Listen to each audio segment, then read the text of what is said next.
complete control over everything in his schedule, his fitness routine, and his diet. Here, though, he entrusts his intake. We're going to start in a few minutes. Going to wait for everybody to get here first. Subscribe. Especially before he trains. He should eat more and what less should he eat, especially morning and afternoon. Yeah, depends on what he's training. Or if he just came back from the alien planet he's at. The goal is for him to be happy with his meal and not be full.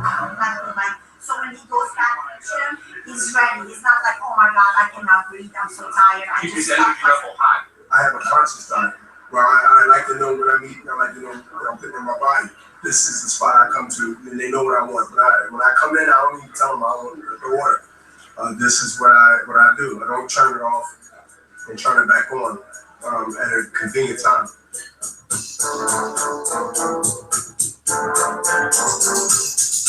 Across the country in Los Angeles, months have turned to weeks, both in the countdown to the biggest fight of Sergey Kovalev's career and a very different personal milestone. The boxer's wife, Natalia, is 8 months pregnant with their first child, a boy. Hey guys. And today marks the couple's final joint visit to the doctor before Sergey heads off to the mountains for training camp. I can't believe that I will be very soon, will be father. I will get care right now for 2 people already. It's the most important in my life, and we'll try to create a good man in this life. The Kovalevs will raise their son in the United States, looking to provide a childhood that will lie in stark contrast to what the fighter experienced growing up in the Russian city of Chelyabinsk. When I was a child, I didn't have enough money to buy something. This pushed me to get some money from the streets. I was selling newspapers, some cars, you know, like a lot of shit going on. Half money. A lot of shit going on. What I get, I gave to my mom, and my mom asked, "Where you got it?" That's HBO 24/7 Hopkins Kovalev. It's fair. Invite some people. Don't worry, be happy. For my boy, will be completely different life, but I will show him where I was, how I they know how to join. Where I grew up. He must understand. Here we go. Everything about me, about my wife, about my family. This is for your dad. This is balls. His balls. The Hopkins bout is scheduled for November. So The baby is due October 17th. Meaning Nonito Donaire got knocked out. Rubio looked like he took a check. And we got to talk about where are all the Al Haymon fighters. I'm T Street Controversy. This is T Street Controversy live. 2:03 Eastern Standard Time. We're going to talk about some boxing. So how it works is more people are going to come. You know, I would say within the next 15 minutes to a half an hour. Then we basically, you know, sit back. People go get their beers and their alcohol, whatever they do. We're just going to talk about some boxing. So it's going to be news, rumors, gossip, predictions. But obviously the news of the night is going to be Nonito Donaire getting laid out by 138-pound plus Nicholas Walters. So I'm going to say this. Damn, my fucking finger bleeding. See, I got my bad. I'm not giving y'all a finger, but I gotta get a Band-Aid. We'll turn this up. This 24/7 Hopkins Kovalev y'all listening to. Recently involved himself in a local arts initiative, joining to immortalize the late heavyweight champion Joe Frazier with a 9-foot-tall statue set to be unveiled here in his hometown next April. Joe was the real Rocky that really did it, that really became champion, that really you can see, that really came from the bottom up. That's why it was important that I get the statue done. The image of him is still so profound, man. It's so bold. Couldn't have been a better, respectful way to keep his not only legacy alive in Philadelphia, but in the world. Man, listen, he is Philadelphia. That is Philadelphia boxing. It'll be Joe Frazier, probably Bernard Hopkins right after. For now, Hopkins is still scripting his ring legacy. One training session at a time. Joined in the gym as he has been for 2 decades by another Filipino. The success of Hopkins' partnership with Nazim Richardson is indisputable. And the fighter says their relationship is forged not just upon familiarity, but mutual respect. Our relationship has been that way based on he respects the knowledge that I've gained over the years. The knowledge that I have and the knowledge that he has is better if they together than apart. By the time I started working with Donaire, my goal was to give as much to my part of it, to the process as he gives to his. And I think that's panned out for us over time. Their track record together in the sport is living proof of their success. And there is no denial on their part as to the challenge that awaits them on November 8th. We plan on fighting this guy. I respect everything he brings to the table. When he made comments in that rope and fish one of my men, I respect him. It doesn't mean they have to win the fight. I should have ate before I got on here, man. Mad as shit. Anyway, you know, with Donaire, people are saying he hasn't been the same since Rigondeaux. I'm not going to say that. I'm not going to say that he hasn't been the same. I'm going to say that he fought a boxer, you know, in Rigondeaux that he couldn't beat. And when it comes to, well, Rigondeaux was in a league of his own. And when he fought Walters, he fought a bigger fighter, a much bigger fighter. And I asked myself, like, how long was he going to keep getting away with this as far as going through these different divisions and just cleaning out these divisions? It had to stop sometime. We was going to clean out 126 and then go to 130? Like, really? You know, and I'm not knocking him. I'm just saying, like, you know, you have to give him respect and credit no matter what you think about him. As far as before the night, he was known to make excuses on why he lost. But no matter what you think about him, you have to say that's some big balls to be moving up in divisions like that. You know, that was crazy. But, you know, it was bound to happen. You know, his power didn't carry up. If you look at Walter's face, you know, it wasn't, you know, he wasn't swollen or didn't even look like he got hit in any way, shape, or form. And Donaire was catching him with some clean shots. I mean, it wasn't enough, but still, you can see obviously that he's too small for the division. You know, and I don't even think he can make 126 anymore. I see him being on for probably like a year. That's the way I'm looking at it. But, you know, do I want to see Walters versus Lomachenko? Yeah. Did I want to see Walters versus Donaire versus Lomachenko? Yeah. You know, but now, you know, we got to settle for that. And you got to give it to Bob Arum to an extent because he is making tough fights because he has to. But, you know, Donaire puts a lot of people in seats. Donaire brings a lot of tickets. And now I really can't see where does he go? You know, and I'm not saying he can't beat other guys in the 126 division, you know, but, you know, like, I mean, I don't see where he goes, especially, you know, getting knocked out the way he did, both eyes cut and swollen, you know, pretty much. He just got beat up, you know, and then you can tell, you can obviously see, like, around rounds 4 and 5, he lost confidence. He just was like, man, fuck it. He could have got up from that knockout if he wanted to. He just said, ain't no point. You know, there's not no point. But I got to fix these speakers. Hold on. That's not what Bernard allowed me, that trainer allowed me to watch and see how he trains and what he does. And he might tell the general public, oh, I'm in great shape, what I'm doing, but no. It's your old man. I don't care how you perceive it, what you say, you know, I'm an name. No, you're a human being, you're an old man. We have to treat him like an old man. So I'm telling Sergey, you know, every day, and I truly am, you have to be the aggressor. You have to be the one who sets the pace. You cannot let Bernard set the pace. And once you let him set the pace and he lures you in, you know, guess what? 4 or 5 rounds went by. And he's doing his thing. 1, 2, 3. Thank you. 1, 2, 3. My hand behind it. Sergey cannot fall into that trap of, oh my God, this guy is 50, he's still here. Screw that. Knock this motherfucker. Kovalev is 18 years younger than his opponent. Says he's under no illusion that anything about November 8th will be easy. he's still to be fast, smart, and he has a good punch. This fight will be for me big test.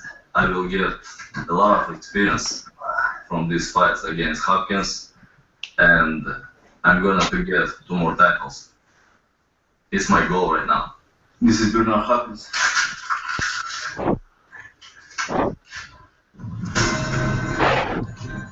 The massive goal in front of him, the topple a boxing legend, is what brings Kovalev and his team to the gym in Big Bear every evening.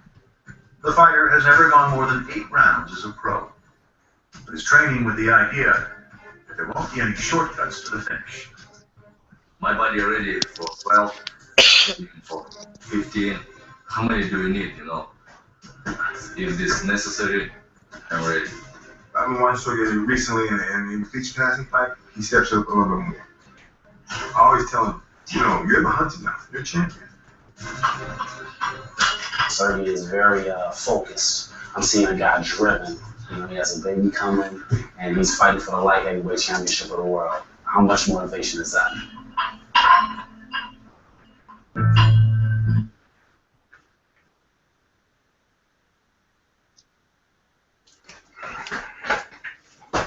Everybody got their mics? Y'all cool? Can y'all hear? Yep. Yep. Hold on, I can't hear you yet. Hold on. I can't hear nobody yet. You can't hear me? You can't hear me? What up, what up? I can't hear anybody. You gotta hold on. I can't hear nobody. Alright, then let's see. I can hear everyone else. I can hear other people.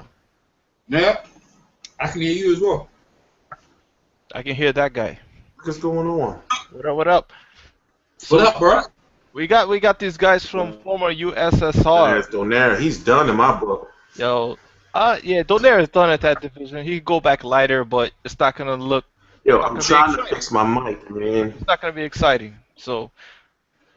And there's some good matches down there for bantamweight. It's good matches, but. There we go. It was a good fight. I'm glad to see the best fight the best. It was a great fight. Yeah. I mean, good. You down there in bantamweight for him. And if Walters made one mistake in that second round, you know. Yeah. Yeah. The fight could be over. It was just like a split second or an inch away from being it. What fight you talking about? Oh, you're talking about Walters Donaire first, yes. Yeah. But as the fight went on, that power wasn't there anymore. Well, because the jab is utilizing it, and it's the distance that's controlled, of course. I mean, you can tell there was something about Donaire just wasn't confident. You know, that and physics. The guy, he's going up to a bigger guy. The guy's doing a longer reach. He lost his confidence, yeah. Because when he come in with a knockout. He got caught with that uppercut, and that uppercut.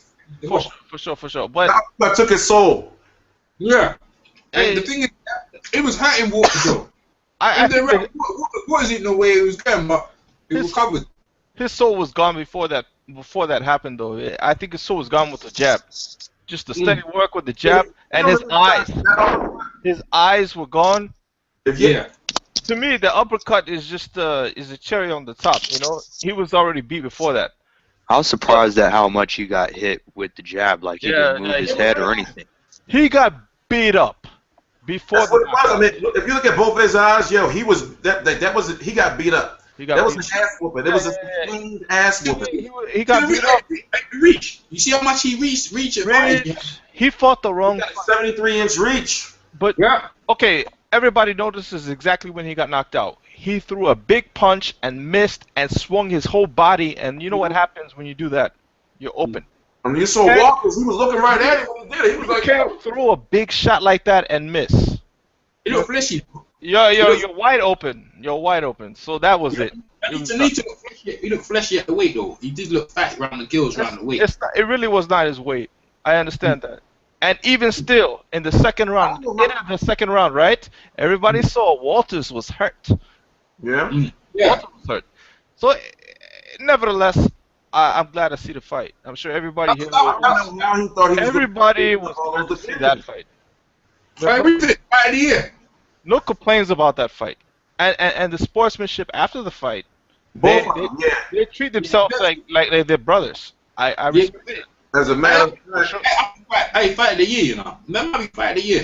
It was a good fight. No, that's not beating no Matisse Molina. I'm sorry. I'm not gonna say it's not a fight of the year, but it's a good fight to show the young boys, you know, the kids watching, you know, fighting. Yeah. This is what you do. This is what you don't do. At the end, I'm about to play it now. That might be worth something someday. Now they was both humble at the end. That's what I liked about it. But yeah, I like it. You know, I got to give Donaire credit because Donaire going up those divisions like he was doing. You know, I'm proud of him. But I don't think he can make that 122 anymore. I just don't think he can. Yeah, there's got Frampton, you got Leah Santa Cruz, you got Quig. There's some good fights for him. Easy, he can beat them guys. Yeah, big fights, but can he make that weight? He can make that. He's bigger than them. You just need Gearing over. Maybe a rematch with Regan again. I doubt it. Why would he? That's too risky. That's too risky. He's not up for that. I don't think he's gonna fight a bum next because there's no way they're gonna want him to take another loss after that. Right. I don't think we're gonna see him to probably like mid to late 2015. His confidence isn't ready for Rigondeaux. No. He got outboxed, and then this time he got knocked out. His confidence should be. His confidence. I think Rigondeaux took something from him. Took something from him. For sure. He took his fire. He took his. I think the Axeman just took it from him because, like you said, well, he finished him. He shook him in the second round. Like, from that knockdown, let's analyze that. If that round was in the middle of the second round, he wouldn't recovered from that round. He would have ended up on the floor and he would have been shook up the whole fight. But he recovered because it was the end of the round, so he can still compete at that weight class. You get me? It's just that Waters right now is the #1 guy in the division. What's the point? Yeah, he on that collision course with Lomachenko. Let me play this right now. Walters more than doubling Donaire in terms of landed punches. A lot of that came from the far short jabs that Walters threw in the fight. He throws 115 punches more. He lands 45 more. He lands at a significantly higher connect percentage. Power punches. Oh no, jabs. Jabs, it's a big, wide margin. 44 jabs landed for Walters, so only 4 from Nonito Donaire. Just the general range difference made this impossible for Donaire. Total power punches. Walters landing 5 more, and all of those 5 came in the last few seconds because there was a moment when they had each landed 36, and Walters throwing just a few more as well. And now let's go to Max Kellerman in the ring with the winner. You got shut out. Congratulations, Nicholas Walters. You just did something no one at the pro level has ever done before. You dominated, knocked down, and eventually knocked out Nonito Donaire. How did you do it? Well, actually, I work hard. In first, when I say giving thanks to my team of people, thanks to the WBA for giving me this opportunity, thanks to Mr. Baban for his promotion, Warriors promotion also, thank you. I must say thanks to my manager and thanks to the public in general for supporting the Axeman. But this victory didn't just came like that. You know, we work hard for this victory. I mean, knowing that we're fighting Donaire, it's always going to be a tough work because he's a super great boxer. He's a Super World Champion. I mean, category after category he has won titles. So I know I have to respect him. I have to put a lot in his training. And that's what I did. I came out. He caught me a few shots in the early round also because he had power and he had speed. He was good. It was great to fight. Well, I enjoyed the fight. And I thank him also. Thank Donaire also for giving me this opportunity of fighting one of the best and give me the opportunity so I can display my talent and HBO to the world. It was a magnificent performance, partly because you dominated pretty much the entire fight, but also because when you decided to trade with him towards the end of the second round, he hit you with that hook that has in the past always turned around fights for him, usually knocked the guy down or out, sometimes broken something when he lands that hook. He seemed to hurt you, and yet you managed to recover in time to go out and pick up where you left off in the third round. Take me through that moment when he hit you with that hook. You know what? I got a little bit confident. I realized, I said, you know what? I'm going to overpower it. So I went a little bit too confident. And he caught me with a good shot. Boom. When he caught me pretty good. And the bell rang. And I went to my corner. When I went to my corner, my coach, they were like excited. I said, no, calm down. I recuperated from the shot just by walking over the corner. I recuperated from the shot, but it was a very good shot. He caught me very, very clean, very good shot, and he had good power also. So you know, but I recuperated after that shot, and I came out. I knew that I have a job to do, and I just went out there and get the job done. It's your father's 55th birthday today. Would you like to, as a birthday present, see the end of this fight? You want to go through this end of this fight? Here's the knockout. Let's get a look at it. Yeah. Take us through it, Not Toby. What's your shot? What do you see? Yeah, you know what? If you take a look at it, I invited him into me. Like fish, you give him, and he came. You see, he launches a shot, and I get away from the shot, and then I counter him. But I take nothing away from Nonito. He's a great champion, wonderful person. I can give that to him. He's a wonderful person. And you know, if sometime I'm supposed to fight someone and I need some speed, I definitely look up for Donito to help me. You caught him making a big mistake. Great fighter. You can't load up like that and miss. You as a new featherweight star in boxing. Thanks, Nicholas. Thank you very much. You can't do it. Not with a good puncher. You too, man. Come on, man. You're one of my favorite fighter, man. Come on, man. You're my favorite fighter now. Thank you, bro. Thank you so much. A champion. All right, they're gonna make out. Can we take that part? Nonito, what happened tonight? Let me see. First of all, I want to thank Nicholas for just an amazing fighter, amazing person. The people out here, I'm sorry I fell short to my goal, but I want to thank you guys for coming out here. I still love you guys. Hopefully you guys still love me. Thank you guys so much. How much of tonight, because you've been very dominant until the last year or so, and there's a lot going on in your life, you were annihilating top opposition. How much of tonight was how good your opponent is? How much of it is now competing in a heavier weight class at an older age? He knocked the f*** out of me. That's for sure. You know, he's an amazing fighter, amazing champion, man. I just put my hats off of him. You know, he's an amazing guy. But, you know, I thought that I'll be good in this weight class, you know, as I'm getting older. But I'm not going to take anything from Walters. I was at my best. I've never trained this hard. I've never, ever trained this hard. I mean, I was away from my family. I knew exactly what kind of punch, power, and the person that he is inside that ring. And he came out as tough as I thought he would be. And then, you know, just the size that he had over me. He was just amazing. He overwhelmed me and knocked the shit out of me. Nonito, I hate to ask at a time like this, but I have to. Given the fact that you trained as hard as you did, you seem to get that eye of the tiger back and seem to be totally ready. What is losing, and you've never in that condition ever lost to a fighter, usually you dominate them. What does this mean for your career? I'm going to go back into to the drawing board, you know. I know that I can't compete with guys like Walters. I mean, he's just amazing, overwhelming, powerful guy. He was just overwhelming inside that ring, no matter what I did, movements and anything. I just succumbed to his size, his power, and just his overwhelming aura inside that ring. Does that mean you want to move that down, or that you're done? We're looking at it. You know, I came out here with my wife. We'll decide. You know, I mean, I came out here with a great champion. I backed down from any fight, and you saw it here. You know, I could have said, you know what, I got the WBA. I don't need to fight the guy who was the WBA, but I came in here because I know that Walter is an amazing fighter, and he's worthy of that chance, and I came in here and he beat the shit out of me. Thanks, Don. Appreciate you talking to us, especially. Kept that shit 100. Yeah, he did, man. Well, that's what happens anyway. Walter was unproven. You know what I mean? We could say whatever, but it was unproven. Bottom line is like Nonito is like a freeweight champion. Walter? No, yeah, Walter's unproven. Like, who's he fought before D'Artagnan? Well, he's proven now. Yeah. Yeah, Walter's gonna blow up now. People that's gonna try to take it away from him and say, "Oh well, he was beating up on a smaller fighter." Oh man, no, they can't take that. That comes with the territory. You always give the advantage to. No, it's not. I'm just saying. Before the fight, people were saying like, "Oh yeah, Walter's done," but he's proved, yeah, beating a guy like Nonito, who stunned him and was close to giving it to him. That's right.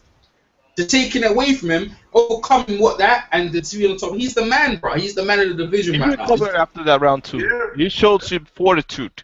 You know, he wants it. Yeah, I would like to see him professional boxing for sure.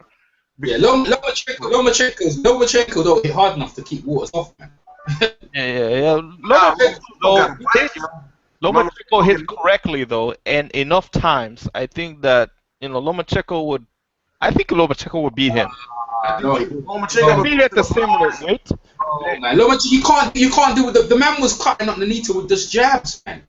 He was just cutting up with jabs. Well, then, okay, you saw the Golovkin fight, right? How come the Golovkin has a shorter reach and he's not getting cut with the jab? Because certain people have a good defensive skill in the pocket, and I don't think Donaire has that skill in the pocket. Skill in the pocket is different. Rubio came to lay down, man. That I never made the weight, bro. Hey, he got longer reach. No, bro. That guy, that's a completely different fight. He didn't come to lay down, man. He didn't come to lay down. He just got put to sleep. He got put to sleep. Wait, we're talking about Rubio, right? He's too sharp. Too sharp. Look, Rubio had a nice cut laid down for him to go to sleep. Rubio never came to fight, man. He came to fight the best he could. And that was what he had, was a sleeping bag. Rubio didn't want to fight, bro. Joke. The man came in, He looks like a joke. He looks like a joke until he fights Lemieux from Montreal, the champion from Montreal that's hyped up, right? Nobody has anything to say about that. What? Lemieux, David Lemieux, what? 25-0, 24 KOs, what? What? Oh, no, why is everybody quiet? Come on. What are you saying? Golovkin brought a sleeping bag and let him go in there. That's all I'm saying. It's that simple. Okay? Listen, David the man showed up to fight, but he was gonna lose that belt. He showed up to fight, and he got in the sleeping bag. Because I'm telling you, Golovkin brings the fire. Bro, Rubio never showed up to fight, man. How did Rubio afford that much money? How do you afford to lose that much money? Right. He didn't care, man. He didn't come out. He was scared to fight. He came to fight. It's just that he was fighting Golovkin. That's it. It's like when it comes to 160 pounds, Golovkin is the person of 160. You're telling me? Let me ask this question. Could he go up? Do you reckon he could have got up and continued fighting? Yes. He probably could have got up. Yes. So how? He could have. Was fast, if you ask me. He could have lasted 30 more seconds. All the indications that the man just rolled over, he didn't want to fight. All the indications that you're trying to tell me. You're trying to. That's that angle as well, but it seems like a fast count to me. He could have got up. No, I agree. He could have got up. Rubio did come to fight, but once he started getting the heat, he said, "Okay, I had enough. I'm staying down here." No, he did not fight. He did not want to fight. He didn't want to fight, man. Okay, guess what? He wanted to fight until he got punched in the face. No, he didn't want to fight. Even Mike Tyson says that, life is good until, someone punches you in the face, and life is different, Hey, let me get the fuck out of here, man. Let me get this shit over with. Get the fuck out of here. You're not. Like, he really, but how much did he get paid? Does anybody know how could he afford to lose? He left that fight in debt. He still got at least $250,000. He's going to go back to Mexico. And get a nice mansion in Mexico and have like 12 wives. Hey, who paid this man? It's gonna be fine. Make no jokes about his vitiligo. You understand the ratio between $1 and a peso? He's good. Don't worry about him. What is he doing with it? Like, what is he doing? What was his plan? He tried to pull a Salido, like you said. You had a video. He knew. He tried to pull a Salido. He knew he would never get Cotto. That's what it was. Yo, I think he came to fight. I mean, keep in mind, this guy lost, how many pounds just to come down to 160? Wait! Robert Garcia said he was 15 pounds above the limit 2 days ago. That's Garcia's fault, though. Yeah, exactly. Guess what? His last 4 fights, he weighted under 160. 157. When was his last fight before Triple G? Look, his last 4 fights, he was under 160. Look, when was his last fight before Triple G? How long ago was that? He's been active. I think it was this year, early this year. The guy was sleeping on his couch, man. They dragged him out from his coffin and put him in there. He looked like he came out from the Undertaker's funeral party. He caught Golovkin and backed Golovkin off in the first round a little bit. That guy looked like he came out the monsters. He did the best he could, and that was the best he could. Okay. No, man. No, no. The best he could do. No, he wasn't. Well, He's a 154 pounder anyway. He's a 154 pounder. I got a statement for Jarrett. Who's saying he's a 154 pounder? Get the fuck Jarrett out of is. here. You're full of shit. Yo, man. All right, I'm gonna go boxrec.com, man. You're full of shit, man. He's been at 164 for a long time. Get out of here with that. I got a statement for Jarrett. This will send Jarrett into a tailspin. Hey, Jarrett. Even though what you're saying about Rubio tonight, he's still better than any opponent that Wilder has ever faced. What's that going to do with this? Golovkin. Are you talking about Charlie Z? Yo, Charlie Z got up though. Hold on. He got up. Hold on. You're talking about heavyweight. We're talking about the middleweight. We're talking about the light. We're talking about a light middleweight fighting the middleweight. That man. He's and it's about heavyweight, bro. Well, I ain't gonna talk about. Joking with you. Get to the subject. Look, listen to this, yeah. Kofi Junjo knocked out Rubio in 1 round. Then he moved up to fight Pacquiao in the middleweight. He's not even a big middleweight, right? He keeps getting knocked down all the time. And then he dragged him out from the Undertaker's coffin to face Golovkin. Who's it? Come on, every time he steps up, he gets beat. He came up. It's the first time he came up late. All right, I'm not giving no credit. No credit. You can do that, but guess what? I'm looking at Box Record now. Guess Rubio beat Domenico Spada, who's 38-4. And he weighed in at 159. Who's that? Some guy that's 38-4 for the interim WBC. Who's that? Interim WBC middleweight title. Okay. How much did he weigh? I'm fighting Martin Murray next week, yo. Like next week. 159. Okay, guess what? Before that, he fought again at 159. He fought a guy that's 22-8. Right? He knocked him out in 2 rounds. Why are you not guys that no one knows? Before that, he weighed in at 157 in 2013. Listen. You said he was a junior middleweight. I'm looking for that. No, he is. Yeah. That was his best. When was that? That's a long time ago. Let me scroll down. Hold up. 2004.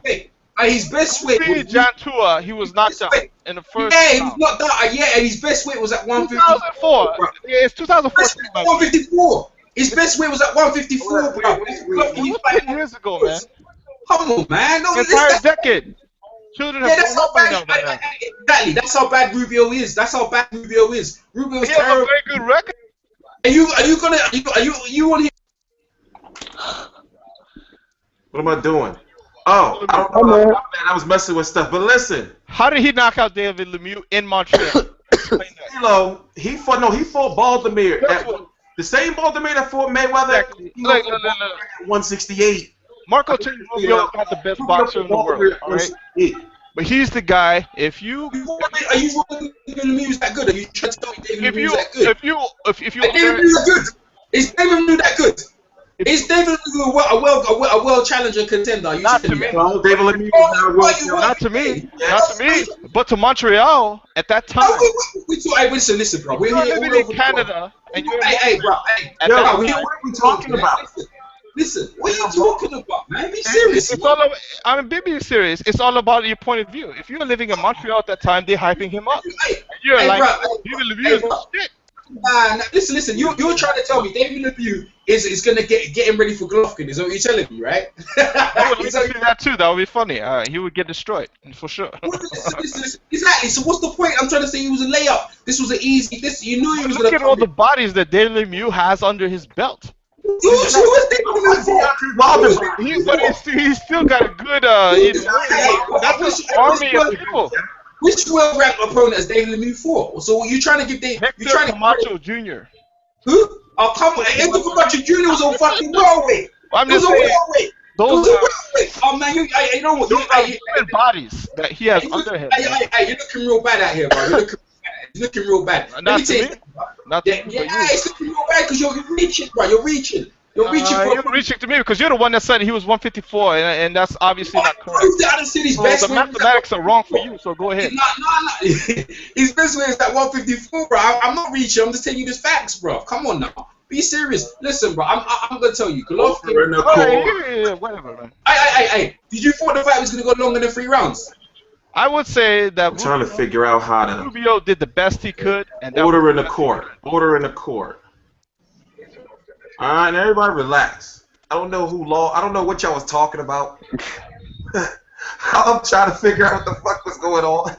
Now, David Lemieux versus Golovkin, is that what we were talking about? That would be great. We're talking about knockout for Golovkin, for sure.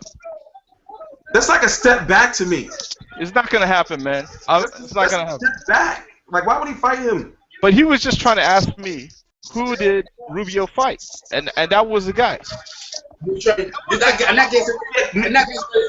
That's basically saying Rubio ain't nobody.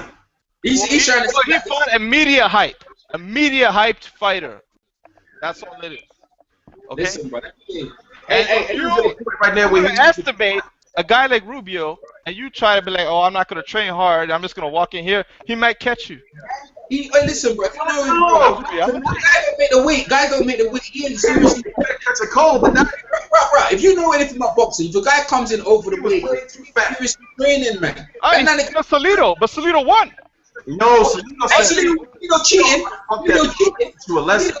Against Ricky had versus Costa. Ricky had versus Costa, but I don't know nothing about boxing, right? Ricky had versus Costa, right? That was too, right? What about that fight? Oh, that's talking about low blows, man. This is a ball punch. Ricky cheated. I agree with you. Ricky cheated. Yeah, that's hey, this is a ball punching fight. I don't know anything about boxing though, obviously. I know about that fight. I'm agreeing with you though. Ricky cheated in that fight. Didn't even try to make weight. Huh? He didn't try to make weight. They gave him 2 hours to lose the extra 2 pounds. Exactly. Salido did not try to make the weight either. But what about like all the weight he lost when he was in training camp? Like, what was that for? Salido's motivation was different. Oh, you guys talking about Salido? No, let's talk about Salido or Rubio, but listen, tried to do a Salido and it didn't work. Nah, but listen, Salido in his fight before, they already had him fight a homosexual. What does that have to do with anything, man? Listen, follow me, follow me. That doesn't do nothing. You gotta find a guy who's 1-1. So no, who's 1-0. So he was thinking to himself, and I remember the press conferences. He felt highly disrespected. So basically, he knew he couldn't make weight, but he used the advantage of not being fat. He said, "I'm gonna come in here bulky on his ass." I think he could make weight still. He could have made weight. He could make weight for sure. Nah, man. He's a Mexican. He can make weight, bro. He will start the shit out of himself. But the thing is, he didn't come in there fat. Like, this guy came in there fat. That's all right. Then next thing you know, he fights someone named Turtzak. Rubio was so fat. I'm looking like, why is he so fat? Now, who's Turtzak? You should have seen him when I saw some of his training videos before the press conferences and stuff. He was big. Yeah. He said he was 15 pounds heavy 2 days ago. That was Thursday. So at the post-fight press conference, he was still fat. Yeah. Hey, you know what? He's never done that in his career before. He's always come and weight. He's always come and weight for his career before. This time he didn't. Like he did. Ask yourself about the Robert Garcia old way of training since after Alex Rodriguez. Everybody been having some. People been having some issues. They've been looking soft, yo. No, that's not nothing with that though. Nonito. He might have jumped the gun getting rid of Ariza. I'm just saying. I'm not saying it has nothing to do with that. No, it was something mentally with Rubio. You know, I think he knew that he would never get Cotto, so he said, "Man, fuck this belt. I'm gonna get this check." You know, Rubio's just a too. You know, he doesn't have the skills. You know what I'm saying? He's a rugged type of fighter. Look at how Maidana looked in the first fight compared to how he looked in the second fight, and then look at Brandon Rios as well. They didn't look good without Ariza. Yeah, man. Yeah, Rios needs a fat-free water for sure. Just in case y'all don't know, it's like late news, but that the first press conference for Bradley Chavez is on Monday on Top Rank TV on the website. Is this fight who? Where at? Chavez. I don't know where it's at, but it's gonna be streaming on the Top Rank. Rios, okay, that fight, okay. No, Bradley and Chavez. Who's Chavez? Chavez, the one I fought Rios. Oh, okay, all right. Press conference is on Monday. Oh yeah, that should be. So I want to see how fat Tim is. He probably start cutting weight by now, though. Tim's depressed. He's always like that. He always look a little chubby before his fights. Tim's so depressed, man. That gets to you blowing up like that. I mean, look what it did to Ricky Hatton. I mean, I'm not saying Timothy Bradley don't blow up like Ricky Hatton, but you know, having to drop 40 pounds and all that, you know, twice a year, you know, that can do something to you. I don't think Bradley's really gained that much weight. He's just so muscle bound that when he gets some fat on top of the weight, it makes him look like a blimp. but he's probably not that much heavier than he is his fighting weight. It's just that he's not toned, and it just makes him look fat. He walks around like light heavyweight. I heard him say that before. I don't know, man. He's still depressed, man. He's still depressed from losing to Phil. And then remember, in the amateurs, he fought at what was he at 154 or 160? I think he was 154 in the amateurs. He's still in better shape now than any of us probably are. Amir Khan is fat. According to Carcino, he showed some pictures, man. Carlos constantly. No, listen. I seen some photos of Timothy Bradley, and he got like a football player body. That's what he got. He got like a football, he's husky. He got a running back, like he's big. He's been eating, and no offense, I know he's getting like soul food in his house or something. He's probably eating Mexican food because he's in Southern California.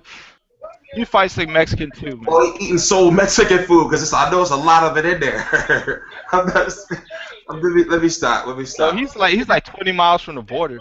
Yeah, I just know it's a lot of food in that crib. That's all I know.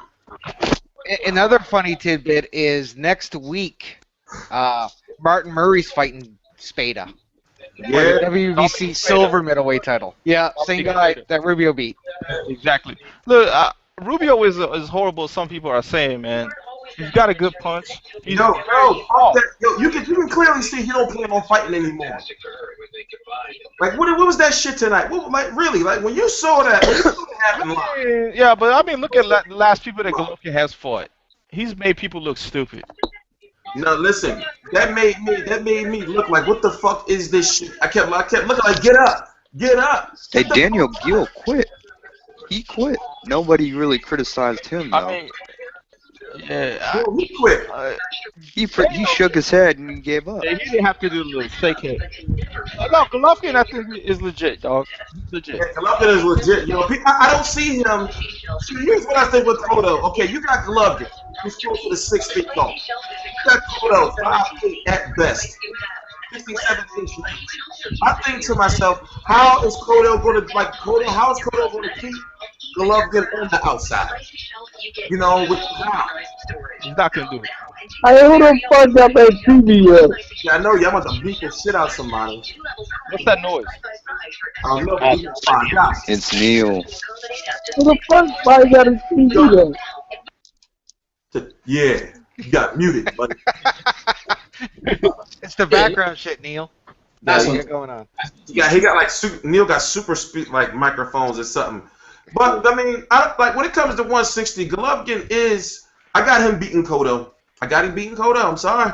I got him beating everybody at 160. Anyone at 160 for sure. Nah. People go. What if he get his here? Somebody say Peter Quillen. I don't think so. Some people got Cotto winning. Like I don't think so. Some people got Cotto beating him. I don't see how can Cotto win. Some people got that, man, but some people the unicorns and shit. He might be able to outbox. That's what I'm thinking. Oh, I know, man. To box. How's his punches going to get inside to box? Hey, this is what you do, yeah. I don't think he'll win. I'm just saying if he's going to, that's how I mean, he can fight cripples how he was, but that's fine. No, listen. I see Golovkin breaking him in half, yo. Hey, you bring Triple G down to 58, and that's how you beat him. You drain him up. That's what you do. That's only 1 pound, because he weighed in 159. What's the deal? No. Yeah, you're right. But but they say 58. They're gonna bring him in 58. Yeah, that's what that Freddie Roach will probably bargain for. They're gonna say Golovkin will be fine with that. He will say, "Good boy." 58 though, so they're gonna try to make it at 54, so Cotto won't have to. They're gonna make it at 152. That's the only chance that I see that he has. 152. No, because remember, Freddie Roach gonna be like, okay, you said you'll come down for Mayweather to 154, so come down and fight me at that's what they're gonna do. Yeah, that's right. That's what they're gonna do. And then it's probably gonna get most be like 157 before they walk away from the table. Yeah, they're gonna drain him up. They're gonna drain him. Trust me. Yeah, but he's not hungry for the money. He doesn't have a cocaine problem or anything like that. He will just be like, fuck y'all then.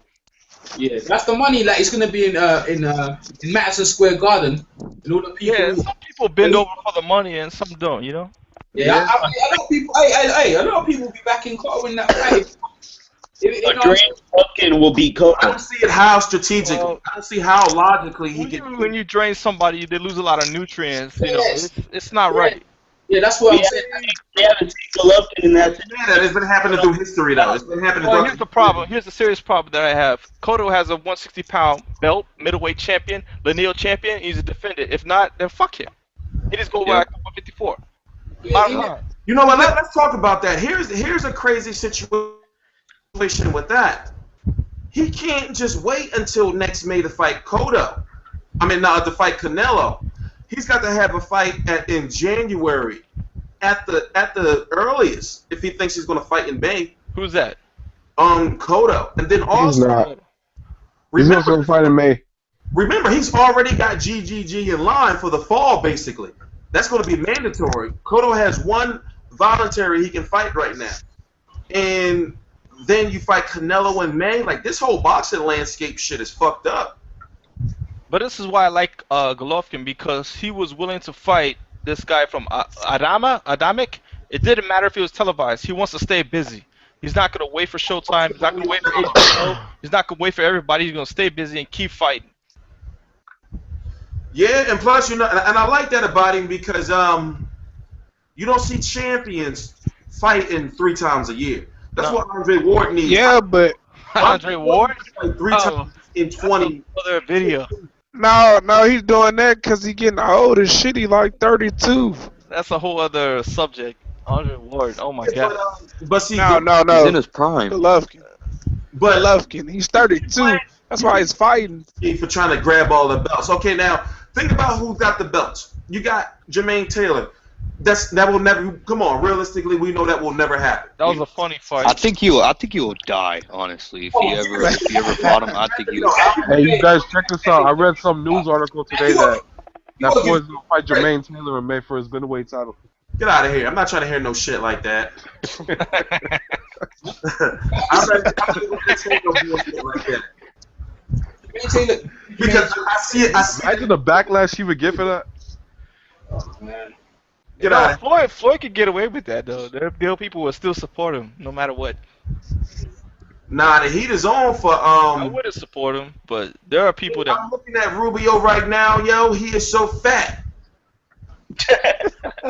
Look at yo, cause it's the beginning. I wish I could show it. I'm not trying to get copyright, but and he just jumping up and down, warming up. I told you, man. That man's trying to tell me that's a serious contender. You stay there. Like trying to tell me that guy came to fight. That guy was in his house sleeping in his bed. Came out of his bed. Rubio threw that fight. He threw that fight, He man. didn't throw that fight, man. He threw that fight. He did the best he could and got fucked up. The crazy thing is, fight. anarchy with him, yo. And no, it's from from Friday. All right, if he threw the fight, that means that he coming out with celebrities. He had shit himself. He basically shit himself. You see the dude that uppercut hurt him. I think he threw that fight. He could have got up. He shit himself before the fight and understood that he probably had no chance. And why have the brain damage afterward? You do something after boxing, don't you? You know, shit. Hey, first, health is more important. Health, man. What's your boy? The fight before, dude took a mean uppercut. He got up. Yeah, it's the same. It's the same effect that Tyson used to have on guys. As soon as he touched them, they fall apart. Hey, Golovkin, you don't have hard to go. Guess what? Hey, Golovkin needs to fight some guys at 160. Stop picking on his one. How many people knew that Golovkin was a 70-1 favorite? Yeah, 70. Well, of course. One. Yeah, of course. Like, who's gonna bet on fucking Rubio? Who's gonna bet on say they haven't seen that since Tyson. No, but it doesn't. Hey, listen. Are you trying? You trying to? You can't put Golovkin in the same category as Tyson. You crazy, bro? Why not? That is a heavyweight, but as a middleweight, nobody. He ain't nobody. Who's he for? He ain't for That's not his nobody. fault though. Nobody wants to fight him. Exactly. Hey, throw it in the pond. What happens? The water splash everywhere. It gets out of the way. You know. Listen. There's challenges. What else is there? I mean, he's a good fighter. I think people overrate him a bit, but nobody wants to fight him. That's rubbish. No, he keeps fighting guys that we come from 154. All right. Where have you seen somebody dump a world title when they had no other world titles? Let me ask you. Nobody don't want to fight his ass. That's some bullshit. Peter Quillen? If he's such a what? If Golovkin's such a world champion, who did he get the belt? Steven's wearing women's Who did shoes Golovkin and get the shit belt? now. Hey, who did Golovkin get the belt to become a world champion? Him and Matt Korobov would be a good fight, I think. Oh, everyone's quiet, right? Everyone's quiet. Who did Golovkin get the world belt to become a world I champion? don't remember. Let me check it out. I will find out. I'm gonna find out. Hold on 1 second, please. Okay, the world champion is Cotto, bro. In other words, he's saying Golovkin hasn't fought a top tier fighter. No, he hasn't. And they're trying to pass the power like that. Okay, but Nobuhiro Ishida defeated who in the first round? See if I can see it. But James Kirkland. Exactly, but that's James. But that was a long time ago. But everybody loves James Kirkland, but that's boxing, right? James Kirkland. I got a question for Jared again. Jared, how come you're like Ray Hart on Golovkin right now? You know, saying he hasn't fought. I wanted to step up. You think Wilder's the second coming? Who are you talking about? Yeah, let's talk about Golovkin. Let's talk about Golovkin. Okay, all right. It was some guy. You know what? You know what? Let me ask You're staying in line with your normal train of thought here. Okay, I understand. I understand what you're saying. I understand your point. But we have to understand that what we see. Let me ask you a question. I live in the United States. I don't get to see all the fights in the world. Okay. That's how the Why not? I live so because what? we don't have the box nation like you have. You obviously What are you talking about, bro? Look, I'm in London, England, yeah. Exactly. You guys get more coverage of world boxing than we get. No, you don't. What? That's not. It's obvious. I have to stream. I don't get to see on TV. But I just looked it up for you. It's John Anderson Carvalho. This is 2009. Oh, you talking about Golovkin? Golovkin, yeah. Exactly. That's who Guess what? He has a TKO over Kasim Uma. We know who he is. Who we talking I know about? who he is. He Are we was talking about in my area before. Hey, are we talking about Golovkin? Yeah, Golovkin TKO Kasim Uma. Who did Golovkin get his world belt off? His name is John Anderson. And nobody. Again, and nobody. That's what I'm gonna say. Why are you stepping him up? He's clearly a nobody. Hey, who's that guy?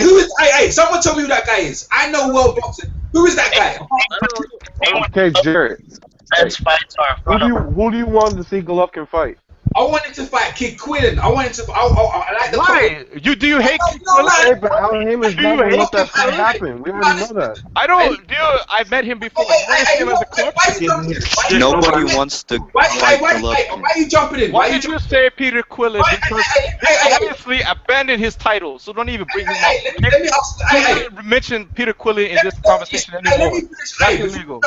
Before you jump in, let me finish what I'm saying. I'd like to fight Kid Quillen, like No. Cotto. I like him he to dropped fight his belt. Andrade, and that's it. Why? Because they're all the top guys in the division, right? He They're dropped all the his top belt. guys. If he beats them, I'm giving him He credit. dropped That's his belt. it. What? I don't respect him. Nobody respects him. He dropped his belt. He's with Al Haymon. Hey, can you give me that? He's going to the faggot show. He can go be with those guys. listen, Berto. He could be with Berto, and they can do that shit. Okay. Now, listen. Why you making little fingers here? You guys should No, know he cannot drop the belt like blah blah blah. His powers like Mike Tyson. Come on, man. In Come on, 160 man. pounds. Talk real. You're talking real boxing here. Come on. Gotta scale it down, man. Yeah, we're talking about boxing now. But your boy dropped the belt, so what you gonna say about that? Nothing. Exactly. He dropped the belt and ran away. What's up, man? Listen. I mean, yeah, we can. He dropped the belt. You trying to say you shouldn't fight him though? Is that what you trying to say? You trying to say Golovkin should run away? He don't need to be boxing anymore. He's be a cashier. He's a cashier. I need to go show up at a grocery store, and he's convinced me to get a rewards card and tell me for coupons. Hey, now we trying to he needs to get out of boxing. Now we trying to tell me about all the coupons I need to get. You know what I'm saying? Listen, bro. Listen. I need to sign up for a rewards card. Okay? Hey, listen, he's a cashier. Bottom line, he's not a boxer. Get the fuck out of here. He's not a boxer. You crazy, bro? Man. Crazy. Okay, all right. Oh man, y'all dudes are so fanatic though. Okay, nonsense. Hey, let me say something. Listen, Quillen's dropped the belt, so it should be easy to make the fight. But you're saying he shouldn't fight him. Oh, he shouldn't fight him because he dropped the belt. Is that your reason? Is that your reason, bro? Is that your true reason? He shouldn't fight him because he dropped the belt. It should be easy for him to make the fight now, bro. You're in the fight middleweight division. I'll give you your props, bro. I ain't giving him no respect fighting a guy. Okay, let's T Street answer this. That fight's unrealistic. T Street, what chance is there of Kid Chocolate fighting Golovkin? Your opinion. What? Who? Fighting who? Kid Chocolate fighting Golovkin. What are the odds of that fight ever happening? I mean, listen. I want the fight to happen. But what are the odds that you think it will happen? Odds to think it will happen. 10%. After Mayweather Pacquiao happened. That's when it'll happen. Yeah. After Mayweather Pacquiao happens, then it'll happen. Like I don't see it. I don't see. I wanted that fight bad because I want to see how those chicken Quillen legs will hold up. You know, but 10% unless Golovkin, unless his HBO deal expires. It's the networks that are involved. HBO got Golovkin signed up, and we all know what's going on with Haymon and all that. Like I'm sure Quillen would love to fight it. Yes. But it can't. But and I want the fight to happen. And in my opinion, like GGG to me, his only credible opponent, in my opinion, Daniel Gill and Gabriel Rosado. No, he's a 154 pounder. I'm not giving no respect. True. But I'm talking about as far as resume is concerned. And then they're trying to say his power's like Mike Tyson. But either way, he needs to fight somebody, and it's a lot of people that just don't want to fight him. What about Hassan Mdown? Yeah, that's a good fight. That's a good fight. It's credible. That's a makeable fight. He's gonna fight Taylor though. And yeah, Jermaine Taylor's a good fight as well. I like to see that fight as well. Why? He's a champion. And you don't take credit away from Jermaine Taylor. He blatantly done up fucking thing. He broke up his leg. And that's because, look, Finn came into the fight, there was nothing wrong with his leg. When he left the fight, it's because Jermaine Taylor was leaning on him. He was leaning on him. He had a previous injury. Don't make excuses, bro. No. Don't take. You're taking away from Jermaine Taylor. When he poor baby. Fight, you are. Listen, when he came into the fight, too bad. No. You can't do that. When he came into the fight, there was nothing wrong with him. There was nothing wrong when he came into the fight, bro. Yeah, that was a funny fight, for sure. There was a better chance. You saw that fight? All right. There was a better chance of Golovkin Solomon happening than Golovkin Taylor happening. I actually wanted Solomon to win, to be honest with you, because I wanted to see. But then, that's the most smiling guy I've ever seen as a champion. Realistically, there was no way he's gonna beat that motherfucker was smiling so much, man. No way he's gonna beat Jermaine Taylor. Realistically, no way, bro. Who's that? Travis the hype. He was close to beating him until his knee, whatever it is. Yeah, he was winning the rounds until his knee went funny. And then who's talking shit in the chat? He started talking Sergio Martinez. Keep it real. Who's Brad talking about? Hey, bro, don't be calling me no nigga, bro. You fucking fix your mouth, bro. Oh, wait, what's going on? Hey, yeah, what's going on? Hey, this Brad in the chat, we're talking some greasy talk here. Let me tell you something, bro. I'm just listen, bro. Let me tell you something. People need to get slapped, right? Like, let me tell you. All I'm saying is, Golovkin, you can't really get hype from what you saw there. The man didn't want to get up. The man came overweight. Know how it is, bro. And so we fight someone credible. They're not giving him respect. And simple as that, bro. Like Triple G, you can't give that shit credit. Come on, man. Please. A lot of people will you don't have to hold him as one of the best fighters. But you gotta acknowledge that he is one of the top contenders at 160. I mean, if there's anybody on top at 160, you want to see him fight Golovkin, not right? Hey, who keeps bringing up Wilder anyway? Every time I open my mouth, who keeps bringing up Wilder? Who's the brave keeps bringing up Wilder? Every time I open my mouth, that would be me. All right, let me tell you something, homeboy, right? Let me tell you something. See, when Wilder, I ain't saying nothing to you. Yeah, you did hear me say Wilder's the truth, but I ain't going to say nothing to you until Wilder dispatches Stavern, and then I'll talk shit. But there's no point we can get hype. I can say whatever until we dispatch someone. So we can't even get into this and that. It's like Kell Brook. Kell Brook, I couldn't really hype Kell Brook, yeah, until Kell Brook done poor. So we can talk about you think he's not that. Until he fights a stiff test, then we can talk, and you could be right, whatever. But up until now, it's up in the air. You can say he's this and that about his legs, but right now we're gonna talk about Golovkin because Golovkin's fighting stiffs, guys from Twilight. Guys they're not. Who's fighting the best people that will step in the ring with him, and that's obvious. Who is Keith Thurman fighting? Who the fuck Jared think he is? This brother talking some shit. Yo, bro, you wanna hold your mouth with this racist talks, bro. Wait, who's talking racist? No, who's racist? Go ahead and mute them right now, please. What do you mean? Who's in the chat? This brother talking greasy, bro. I can't hear it. Who is it? Mute them, please. All these people in the chat talking greasy, bro. Like they need to shut that up right now. I'm a mixed race person. I don't like that shit. Hey, you know what? All that calling nigga, like, I'm not even feeling that. Look, all I'm saying is, we're talking boxing here, yeah? If you want to debate me, TC, you could jump in any time to debate me. Don't be calling me no names, homeboy. There's no Go need. ahead and mute Who whoever's doing calling that. you names? In the chat, bro. People calling me nigger and all kind of fucking bullshit, man. Oh, you talking about on YouTube? Yeah, Whoever that is, mute them. keep it real. Turn off your Keep it TV. real. You keep it real. You need to get slapped, bro. What are you talking Oh, he's talking about? about on YouTube. Yo, that shit, you know how many times I get called a nigga? It's you. Wash your mouth out with soap. Shut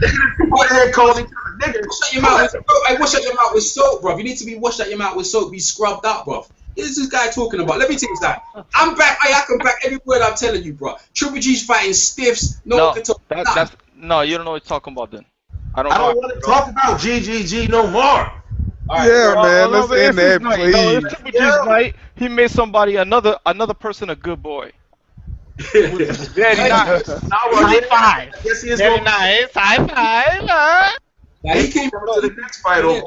Look. All right. Do you think Triple G would try to duck anybody at 160? He's ducking. No. Would Triple G duck anybody at 160? All right. That's my question to everybody. Obviously, he went to Los Angeles, California, and is stomping his boots in Los Angeles. You don't want an award, though. What more can you say? He went to New York and then LA. What up? Right now, you know who I want? You know who should fight next? He should fight Martin Murray next. No, man. No. I'll take that too. Nah. I'll take it because Martin Murray's probably not making that much money, so he'll come to Los Angeles and make some good money. No, man. Makeable fights because see, we're wasting our time and wasting our breath talking about fights that we know can't be made. Like right, Peter Quillen. Oh my God, no, man. We got to think about fights that can be made. If the same people that are controlling Quillen are controlling Mayweather and all these other guys, you know, and they can't make the biggest fight in history, they're not gonna make no GGG. What about Matt Korobov though? Matt Korobov, yeah, that's the unification bout. That's a fight that can happen sometime next. Like get that belt out of the way. You know, fight him next. I don't think they would want it HBO, but fight him next. Get that belt out of the way. Korobov he's fighting Andy Lee, right? Yeah. I remember Golovkin was supposed to fight Andy Lee before his father died. Well, he was rumored to fight Andy Lee before his father died. But Chavez Jr. ain't making no 160. I'm not even entertaining that. I don't like Chavez Jr. I know the T-Street you like Chavez Jr. But to me, he seems like a guy that wouldn't be nothing except for his dad. And of course, I love my dad too. But I'm saying like. You know, his dad is rich, and he doesn't train like a true fighter. And even Freddie Roach is talking shit about him, about the way he wouldn't show up to gym. You know what I'm saying? Like he's gonna be a world champion, and he's gonna wear these pink shorts and smoke weed and just fuck around, and then try to beat a world champion, man. Disrespect to the sport. I don't like it. He's turned down Carl Froch, Golovkin, and Anthony Durrell. The WBC said we're gonna make you #1 contender mandatory. He told him no. He told the WBC, no, I don't want to be mandatory for the most coveted title in sports. No. Like, that's crazy. Like, what is wrong with this kid? Because they say Haymon's promising him a fight with Floyd. But the more I think about it, he wanted more than $2.2 million to fight Golovkin. He wanted now this is what I'm saying. People say Aaron was always robbing people. That may be the case with other fighters, but he wanted more. Aaron was going to give him $2.2 million for Golovkin with no contract extension. You were going to $2.2 million. How much did he think he was going to get for fighting on pay-per-view? Well, you know, I mean, sparring is sparring, but we all can see there is a sparring session between those two, Golovkin versus Chavez Jr. And Chavez Jr. is no match, obviously, at least in that sparring session. Chavez Jr. only changed his punching power against Golovkin, you know, and like power, you know, and also Chavez Jr. may have a chance in late rounds because Golovkin don't go that far. But as far as you know, like the better boxer, the better fighter, Chavez Jr. gonna get his face smashed in, and I'm a big Chavez Jr. fan, and I'm talking about get his face smashed in at 168 because if you notice. I've noticed since I've been watching Chavez since he was fighting at 154, each weight class, his punch output slows down. I mean, if you look at the two fights at Brian Vera, the first one was at light heavyweight, this one was actually at 168, and then if you go back and look at Sergio Martinez, his punch output is low. You know, don't get me wrong, like when he gets to you, he can fuck you up, but he doesn't do enough to win rounds. You know, so that's why I see Golovkin picking him apart. You know, but that's up for debate. That's up. That is not serious, man. We talking about Carl Froch. Carl Froch was the fighting, bro. Bad. Carl Froch is thirsty. Yeah, because he knows it's an easy fight for his legacy. I don't know why. Carl Froch would have kicked Chop at his ass, man. Carl Froch is gonna slap him around, man. Yeah, I see it being like a Sergio Martinez, like, you know, Carl Froch just keeping him on the outside. I wouldn't mind seeing Darrell fight Carl Froch again. That's what's up. That's what's up right there. Hey, you know what? Why didn't Triple G move up out the weight class and fight with the Rowe brothers or the people? Once again, those are our hands. How about Anthony Darrell and Carl Froch? Was that Anthony Darrell? It makes sense for him to move up. Hey, Triple G versus Carl Froch. Triple G versus Darrell is a step back. He was just fighting on ESPN. It makes sense for Triple G to move up. I mean, he's not the biggest middleweight in the world until he has unified the titles. Then that would be a good idea for sure. And you got to think, he's still like the Canelo fighters out there. Even though we may not believe that Canelo gonna fight him or whatever the case may be, the fight is out there. I think Canelo would take that fight. Yeah, Canelo. Canelo will take No, not take the fight. I'm saying I think Canelo will win that fight. Oh, I don't know. Triple G? I think Canelo might win that fight. Okay. I mean, there's gonna be people that have different opinions, and I respect that opinion more than some. He has the boxing skills to maybe beat him, but he doesn't. I don't think he has a chin to take his punch. He has a better chance than a lot of other people. I think that would. Yeah, that's how I'm looking at it too. He got a better chance than most fighters. I don't know. I don't think that Canelo. I think that Canelo may be the beat him on skills, but I don't think that Canelo can take those punches. I mean, look at what Jose Miguel Cotto did to him. You got to go look at an older fight, Saul Canelo Alvarez, where he had the noodle legs. You know, he didn't go down. Get rocked by Cotto rocked brothers. So see, yeah, he did. Take a hit like that. I'm thinking like, well, wait a minute. Really look at it. He isn't going up against punchers. Lady Lara, you look at Mayweather, you look at Austin Trout. You know, Shane Mosley didn't have the same pop he used to. You know, Jose Zito Lopez. You know, if you really look at it, he hasn't been going up against punchers. So yeah, but one thing that Canelo has is underrated defense, and I don't know if anybody ate that. How would the matchup with Paul Williams would have played out? Who? Paul Williams? Yeah, when him and Canelo was supposed to fight, how would that have turned out? See that's crazy. That's crazy. That would have been a great fight. Paul Williams got that length, and Paul Williams knew how to throw 100 punches. Canelo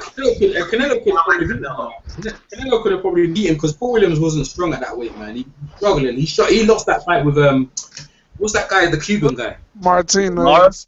Lara. Lara beat him in that fight, man. So I think things. Yeah, I was upset about that. I was actually at that fight with Lara and Williams, man. I was going crazy. Yeah. He's going nuts, man. Lara. Who got Lara beating Canelo? Because I had Canelo beating Lara. I think Canelo would beat. I had Canelo winning. I had Lara winning. If you look at Canelo's, if you look at Lara's 2 losses and 2 draws, it's always the same thing. He never does enough to win. You know, like he always is supposed to win the fight, but he never goes above and beyond. That's the Cuban rule. But he never clearly loses either. So he never clearly those guys. It's almost like he doesn't have that second gear to close. That's what it is. Because he fights in a system. Yeah, he's the amateur system. He just coasted, man. I don't know why he was playing that, but I reckon Canelo would be. You know, 10 more punches, he could have won the fight, and that's the thing. He like the punch variety is not there. He didn't look like he wanted to commit. He looked like he didn't want to commit. After that, I saw that part. The trainer trained him to fight like that. Like that uppercut. Yeah, that's it. That's the one. That's the uppercut. That made him. Yeah. So clearly, he got right on the bike. He was just like, just got out of it. He was like, no. I think that uppercut stunned the shit out of him. It was a good shot, but it was not as good as the Golovkin uppercut on Rubio. Nah, that uppercut was nice. Some people Canelo was hitting a moving target. Canelo was hitting a moving target. It was no. Oh, hey, that Nichols uppercut tonight, that was beautiful. Yeah, he went to sleep. Yeah, that was on point. He went to sleep on his feet. This homeboy be talking shit about me. Hey, you need to add this bitch up, and these people be talking shit about me. And they got no boxing talk. They be talking green. Are you reading the YouTube comments? Why you talking shit? This keep it. all caught up in the YouTube. Keep it. I'm gonna find you, Peter, bro. I'm gonna find you on you. I'm gonna find you on Google. I'm gonna add you in a hangout. We can go toe to toe, bro. Cause I want to hear your boxing. You understand? Hold on anymore. Now you're talking greasy about trying to call names from a distance. I'm gonna find you, homeboy, and we gonna debate. If you don't debate me, I'm gonna say you're a coward. You're a waste man, bro. You know what I mean? What are you talking about? No, I don't know. It's a dude in the comment section on YouTube, man. Yeah. Hey man, type that up. That's confusing shit. I'm gonna swear down, bro. Anyway, let's get back to boxing. Yeah, right. I'm talking about look. Lara. Look, Canelo would beat Paul Williams in my opinion, and that's a Triple G needs to step up. That's all I'm saying, bro. No one can. No, you can't say nothing more than that. He needs to step up. That's what I'm saying. It's hard to tell a guy to move up in weight, though. No. You know what? Leave him. Stay middleweight. Stay middleweight. The fight is good. You know what? Does anyone believe that? I don't believe that motherfucker's injured. Who's injured? Keith Thurman. Canelo's injured. I think that it's some shit going on where Showtime's in some way, shape, or form said, "No, motherfucker, you're not fighting on no HBO not right now. You're not gonna just leave and fight on HBO." You know, I don't believe he's injured. There's no proof. He hasn't sent out a photo or anything. No, it's a photo of him getting like a foot massage in like a hospital setting or some shit. That don't mean shit. He went on the 78 Sports and said he was injured. No, I'm a big Canelo fan, but I'm not buying this shit right now. He promised me 3 fights this year, and I haven't gotten them. Oh, you guys are talking. You're talking about Canelo versus what's his name? Just like Thurman. Thurman ain't no fucking injured. No, he was no. We're talking about Canelo said he's injured his ankle, so you don't. No, have he to fight didn't. the dude from Ghana. No, he didn't injure shit. Like there's something going on. Claudy. There's something going on. I mean, you know, we don't know, but there's something going on, obviously. Yeah, but Canelo don't want to fight no Claudy, man. No, I don't think that's it. I think he want to fight. I think there's something bigger than that. I would love to see that fight. I love Claudy. They want to secure the Cotto fight. It's not about the fighters. I don't think no fighters out here are scared of these guys. I think that, you know, with all this shit going on, and then you don't want to fight. You know he don't want to fight. It's a dangerous fight. Come on, be real, man. It's a dangerous fight. He knows already. Come on, T-Street. You know he don't want to fight. Yeah, he don't. Yeah, no. You don't want to fight because it's a dangerous fight. You know what I mean? It's not worth it when you got a big fight. But Claudy's getting old, though. You know, he's not the same guy as he was. He beat up Mundine. He just beat down Mundine, bro. And Mundine's old too, though. You know, so. Claudy was a dangerous fight. Dangerous fight. It's a dangerous fight. There's no excuse for him to be ducking Claudy. You know. Yeah, he's ducking Claudy. No, well, I don't think he would call Claudy out and then later duck him. Yeah, it has to do with the Cotto fight. It has to do with. It's more business than personal than someone actually avoiding a fight. He did get his 2 fights in this year. A fighter of his caliber to get 2 fights in a year. So he's going to take off till next year. Why didn't he reschedule it? He hasn't said they rescheduled it. He's just saying we ain't fighting no more. Yeah. And it's crazy because HBO still want to put on a fight on December the 6th. Like, you know, we don't know what's going on with Amir Khan. And we don't know what's going on with shit no more. We don't know what's going on. There's something going on because no fighters are scheduled to fight. And, you know, we lost. Like, if you look at the schedule, where are the fighters? Where are they at? Exactly. Where are they at? They're not fighting. No, like, nothing's going on. Ever since Richard Schaefer resigned, shit just been all everywhere. Yeah. You know, and if you're following boxing, you'll see. I mean, just to go through some of the names, like look, Amir Khan, Robert Guerrero, Marcus McDonough, Keith Thurman, Devin Alexander, Jose Zito Lopez, Luke Matisse, Adrian Broner, and all those guys are Haymon fighters. Yeah, the only one right now is I believe it's Jamel Charlo. He's taking on Andrade. It's not Jamal. It's gonna be Jamel. Yeah. Jamel is the one that was supposed to fight Carlos Molina. Not that Carlos Molina. You know, not that one. Because people really don't be knowing. People don't be knowing. How was Molina too small? What are you fighting about? Like, no, not that Molina. Motherfucker. I'm cracking up here at the comments towards Jarrett and YouTube. Some dude ain't keeping it real going right in on him. Big time. Oh man, don't start him up, man. I like I said to you, like when he's working, he can come on and hang out, and we can do talk boxing. But ain't no one giving no boxing knowledge. Ain't no one putting no boxing knowledge. Like, I can debate anybody about boxing. People they see getting under your skin, bro. I'm good. But what we're talking about, can you stick to the subject like Marriott hand, what we was talking about? You just got to delete those. Like, I get those emails in my Gmail about people just saying some crazy shit. Just delete those shit. I already read it already, but it's thousands of emails a day of all kind of crazy ass shit. Yeah, he posts them on his Facebook and everything, dog. I be rolling up for T-Sheet, I mean, you're a popular dude, that's what's happening there, but end of the day, yeah, like, some of them, anyway, hey, you talk about Waters already?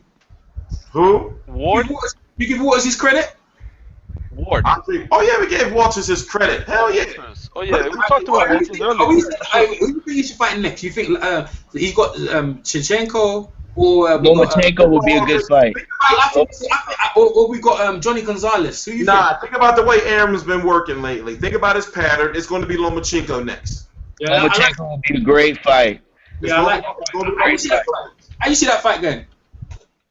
Right now, see, here's the thing. Lomachenko is going to be Lomachenko is going to do something that Donaire didn't. He's going to punch to the body.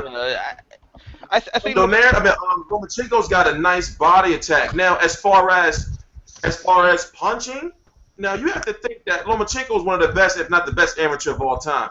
He probably seen like 10, 15, 20 Nicholas Walters before. You know, so who you saying? Walters is gonna have a technical problem, but he always has that knockout. You know. Exactly. I got Lomachenko over here from technical skill. Exactly. What you guys saying? Hey, how's he gonna get past the jab, man? Look what he did to Nonito's face, bro. Lomachenko has a solid jab. How are you gonna land a jab when you have footwork like Lomachenko?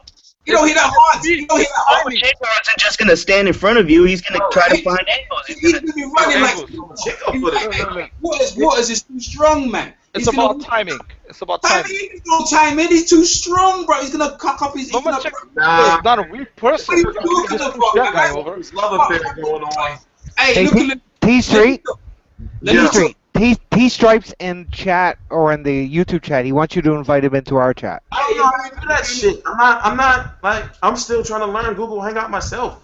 That's alright. Join. Like, why can't he join? This Brett trying to initiate trouble, you know. This guy could be joking. Like, why are you trying to start up though, bro? I already invited that dude already, that waste man already on the debate. So me and him gonna sort that out hand to hand. But like, he ain't gonna come over on T-Street shit to talk shit dust against me. Man, let's keep him in the comment section. Yo, T-Street, we go back to Hey, he ain't getting past that jab. Lomachenko ain't getting past the jab, bro. Simple as that, bro. Okay, when have you seen Lomachenko be troubled by the jab? So what is Lomachenko done? He's at 2 fights. What, 3 fights? I don't know. I guess 2 Olympic gold medals is not enough for you, man. I would say that is a good advantage, right? Lomachenko is good, yo. Lomachenko is he's pretty good. He can move. I don't know. Remember, we had high hopes for Gary Russell. Yes, you did. We had high hopes. Now all of a sudden, we talk about Walters, Lomachenko. Who's he fought? Are you serious? Gary Russell watching here. Who's he for as a pro? High hopes. Salido. Well, other than that, who's he fought and he lost? Who else he fought? Gary Russell and Russell Jr. Yo, don't be. Are you serious? Gary Russell Jr. is gonna get him ready for Nicholas Waters. Is that what you're trying to tell me? That's a mismatch. No, listen. No. I don't know where this is going, yo, but I think the Olympics will get you ready for a lot of things. Hey! Al Haymon, thank you. Man, fuck him, man. Hey, man, shit, he blocked my Facebook and shit. What the fuck you mean, man? He took my Facebook from me. Yo, he needs to be in the music industry. Get him out of boxing. He's fucking shit up, for real. Hey, no, this is not Whitney Houston. You gotta think. Hey, that man would have stopped Gary Russell. He wouldn't have went 12 rounds with him, man. Just look at it like that. Who is that? The X-Man would have stopped Gary Russell. He wouldn't have went 12 rounds. Okay. He wouldn't have went 12 rounds with him. All I'm saying is X-Man looks a little too so bad. Donaire. He's getting caught by Donaire. who's a little chubby at the waist, who fight at the lighter weight. But I don't know, man. Don't underestimate Lomachenko. I know people hate him for some reason, but that's fine. Lomachenko can move. Nobody hate him. Nobody hates him. Like it. He's a good fighter. Seems like it. That's what I'm seeing, man, from people. I mean, 2 gold medals in the Olympics. That's not easy to do. 3 fights and you get 2 title shots. You do deserve a little like. I mean, 3 fights, but y'all people talking like 3 fights. Oh, and that's nothing. Oh, well, but 2 gold medals, that's nothing too, right? Okay, the pros not the amateur. You don't get a title shot at the bag like that. But I'm saying, but the goal is not easy. That means you got to put hard work, dedication, in your mind. You cheat. People, hey, that guy beat Ray Jones got a gold medal. What's that? It don't mean nothing like. Ray Jones almost got a gold medal, but I'm not saying don't mean that. I'm not saying don't mean that. I'm just saying you don't come into the pros. Ali got one, and Andre Ward got one, and I got all the title fighters. I got all the title fights did they get in their first 3 fights? Come on, man. Lomachenko ain't beating no waters, man. Lomachenko ain't beating no. Hey, man, Floyd got a bronze medal, and look at him. Exactly. I ain't saying Walter's gonna beat him. I'm just saying shit. That's a good ass fight. Ain't nobody. I like it. I like the Johnny Gonzalez fight as well. Johnny Gonzalez is not fucking with Walters. He can hang it up. He said he want to fight the winner. He want to fight the winner. He called out the winner before the fight. That was his last fight ever. Huh? That was his last fight ever. The big payday. They're gonna die in the ring. Johnny Gonzalez. Put it like this. Johnny Gonzalez does Gary Russell. That give you a good hint of what's gonna happen, okay? Yeah. Well, you know what? Did you see Nonito getting knocked out? I didn't see him getting knocked out. I did. On the point. I thought Nonito was gonna go points. I was almost crying for him. He was my favorite fighters, man. Shit hurt to see. Oh man. Hey, listen, he give it to Waters though. No, he could have lasted longer, but he made a big mistake. As y'all saw, he threw a big left hook and missed. He was looking for a way out of that shit. He tried to fight him on the inside. It didn't work. He got jabbed in his face all night. He couldn't outbox him. He was looking for a way out. He had no other hook but the other shot, but that little hook. He threw the haymaker and he got that weight class. Doesn't belong in that weight. I felt sorry for my boy, man. Like I laughed at him when Rigo beat him, but that was different. Oh man. To see that shit happen, to see what happened tonight. Yeah, but you know, man. Really? Yeah, real. That hurt me, man. That hurt me, man. I'm Jamaica. I'm proud, bro. Like, fuck that shit. I like Walters too, but Donaire one of my favorite fighters. I respect him a whole lot, man. That shit hurt. Yeah, I did as well. Let me say, I wanted Donaire to go to 140 and be that next 8 division champion without no catchweights, without none of that shit. And he was almost on his way to doing it, but he can still do it. You just can't run into no more Walters. He got to pick and choose. Oh, you gotta be legit though. You ain't gonna be no legit though. You need to man. You gonna get respect like that. Cherry pick your way up. What you mean you don't get respect like that? What you mean? No, that's the Haymon way. Oh, I'm talking about Danny Garcia respect. All right, you can have that. No, does anyone know what Walter's weight was fight night? Anyone know what Walter's weight was fight night? Because he looked 138. Yeah, he was bigger than that. I don't care what they say. He was bigger than that. He was. He was gonna come in he probably came into the ring probably like 145, something like that. Now, once again, you got to give it to Donaire because I'm thinking to myself, how long is he going to keep doing this? Like, keep going up all these weight divisions. Eventually, somebody's going to knock him out. Ask yourself, who can he beat at 130? He can go to Asia and beat somebody at 130. Well, no. I don't see nothing at 130. At the end of the second round, I was like, whoa. I thought he was going to pull it out. You don't think he? Yeah, I kind of thought that too, though. That's what I'm saying. They not gonna take that shot like he did, man. He didn't go to 130 and do that to somebody. 126. You know, I'm talking about body wise, like 130. I'm sorry, I don't see it. I mean, he was a little chubby tonight. He had a little belly on him tonight. Yeah, he did. It shows that he's not. Remember if De La Hoya when De La Hoya went to middleweight?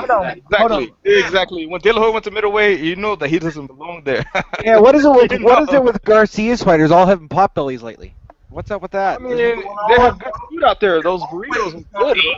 Ever had a California burrito, man? Them burritos are good, yes. The tequila, the burritos, the cervezas. Oh, his fighter's been having some problems. Which guys you talking about? They was eating chimichangas. Right, exactly, man. Chalupas. Yeah, I think he need to put his pride to the side and get his boy. Well, he ain't gonna get his boy back now, but he should have had his boy Had a little talk. Said, I need you. You need me. Let's get this shit right. Yeah, I think what it could be is Robert Garcia's got too many guys on the go now, too many big fights, and I think he's not spending enough time with each fighter. That's possible. Popular now. Every trainer has a bad year. Remember, Freddie Roach had a bad year. You know, remember Buddy McGirt was the biggest thing in boxing at one point in time. Virgil Hunter, you know, you got to go through the motions. It's the rotation. Oh yeah, Buddy McGirt fell straight off too. It was a rumor that Rigo was going to Freddie Roach since we speaking of trainers. What y'all think about that? No, Rigo was supposed to be going to Roach. That's what I heard. Yeah. I don't like it. Nothing to not like. I don't like it. He's gonna be more aggressive now. He already has a defense. I don't care about the aggression. He's schooling people. I don't care if I had to sit there and watch him school you and laugh at. I watched him versus Donaire the other day, and if you gonna tell me that's boring, you should see me watching. I'm laughing, like I was watching. Fight. I wanted to go to that fight. It was just that he's a comedian in the ring. So like I think he can teach Roach more than Roach can teach him. That's all I'm saying. I think Roach can come out and say, "Look, Pacquiao, look what he did. Try that." So what about his? He only got one. I understand what you're saying about the defensive skills, but I'm saying about being general population fan friendly. I'm not talking about people that watch every single boxing match. I don't see how Freddie Roach can help him. Like, what does he need? What can Freddie Roach do for him? Now, I understand the fact that he wants to have a steady trainer. You know, but what can Freddie Roach? That's he exactly. I don't know. Like, what can he do for him?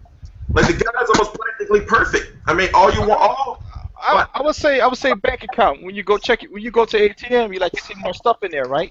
I mean, maybe Big and Dow wants to see more in there, and he feels like he's such a good fighter. He needs to get this notoriety, and who's going to help him? Hollywood, and that would be Freddie Roach. Hollywood. Yeah, he's trying to get them. Yeah, he probably trying to be Hollywood. That's probably what it is. Go to your bank account, you want to see more, and I think Rick and Dow is probably. And what of his promotional situation? Like whether he's going to Frank Warren or not? Anybody hear about that, or what's going on with that? Right now, he has one promoter. It's called Kareem Promotions. And already, oh, by the way, let me talk about that before I continue.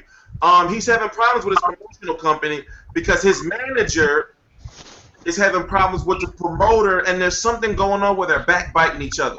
So right now, he's having, like, he had issues with Top Rank.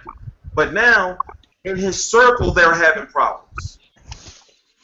You know, so What's up with this Kareem Promotions anyway? Like, do they actually promote he needs anything? to go ahead and sign with Al Haymon. Yeah. I mean, I looked at some of it, I don't know, but Remember that. basically. When all else fails, Al Haymon.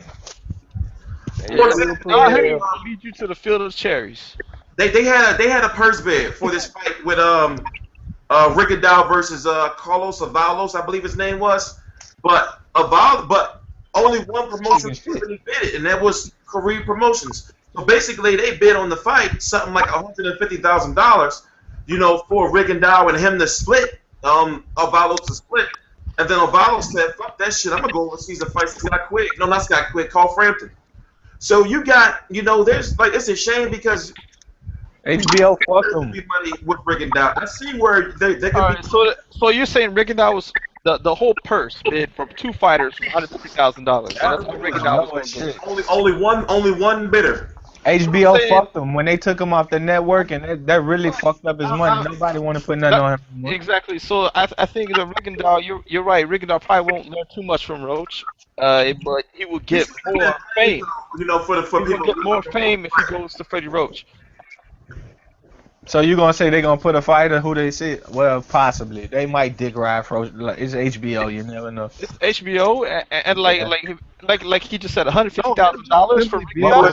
What was the show? What was the show that HBO had? What was the show HBO had for Freddie? It was Spotlight for Freddie Roach, 2011 and 12.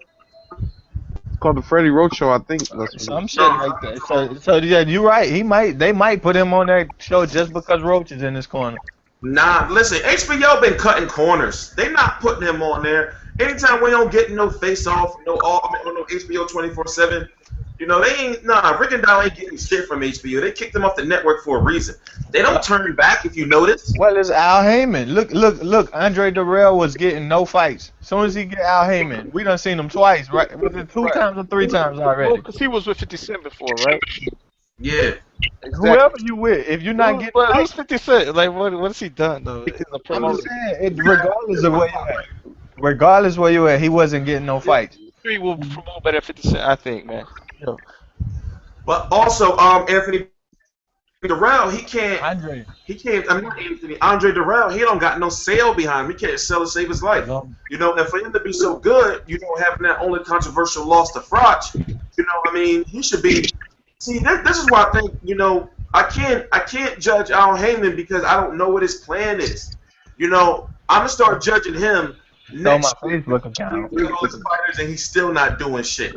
Right now, it's hard to believe, like, when he looks around or he reads the whole list of his fighters, he just don't say to himself, I can get this shit popping whenever I want. I don't know, man. I judge him with the Peter Quillen situation. I don't like that at all.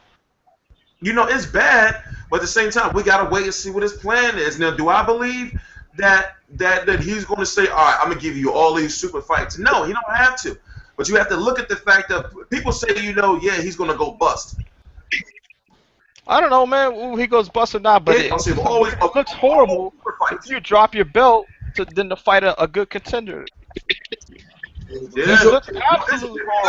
He decided to drop his belt because he want to fight a contender. But let's see what he does now. Like, everyone's complaining, but let's see what he does in his next move. Yeah, that's what I'm thinking. The next move could be bigger than Cobra. I don't want to give him. I mean, look, whatever he does, but he don't have a belt anymore. Jermaine Taylor. What's the next move for Peter Quillen, really? Why is everyone down in Jermaine Taylor like he rubbish? Former undisputed champion, bro. Come on. Well, because he man, Jermaine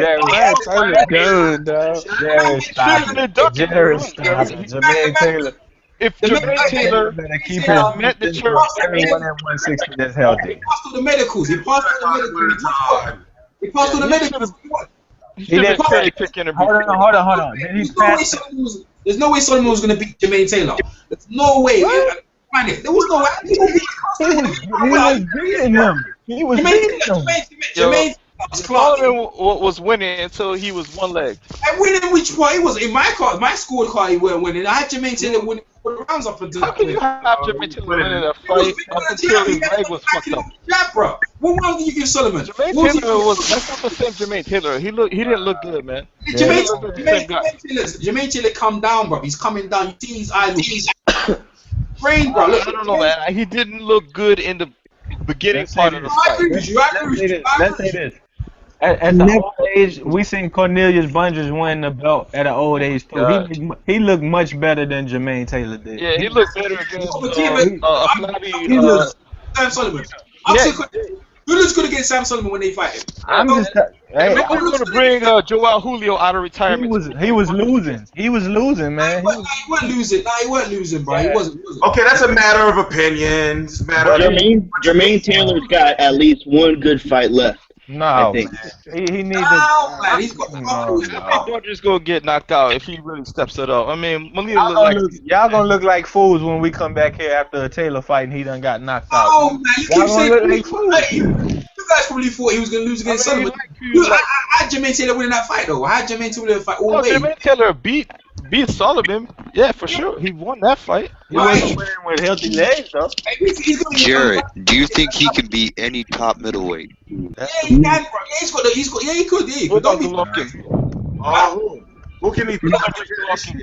Hey, that'd be a good fight, bro. I like to. Look, that wasn't so bad. Hey, listen, let me just say something right now. See that? I'm gonna say something right now on record. If he beats, if Jermaine Taylor, if Golovkin goes against Jermaine Taylor, that'll be the best guy in his record.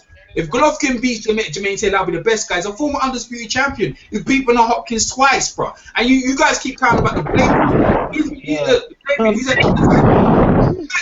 guys recognize, bro. You recognize.